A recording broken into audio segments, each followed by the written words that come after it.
Hey YouTubers, I'm Jacob and this is a how-to video for changing the remote start time or length or duration on your Ford vehicle. Maybe you want it to run 5 minutes, maybe you want the standard 10 or up to 15 minutes.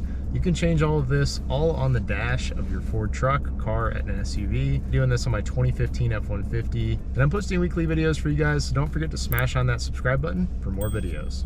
All right, let's get into it. I'll be doing all of my navigation right here on the left side of my steering column. I'm going to be pressing left to back out of my digital speedometer, go down to settings, and we're going to go to advanced settings, vehicle, and remote start.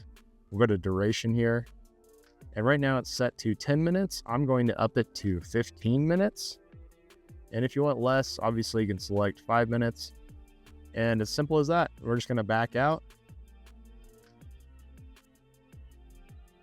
Go back to display mode, and that's all you need to do. If you enjoyed this video, please smash on that like button and subscribe to the channel for more content. If you have any questions, please post them in the comments below. I'd love to hear from you guys. Thanks for watching.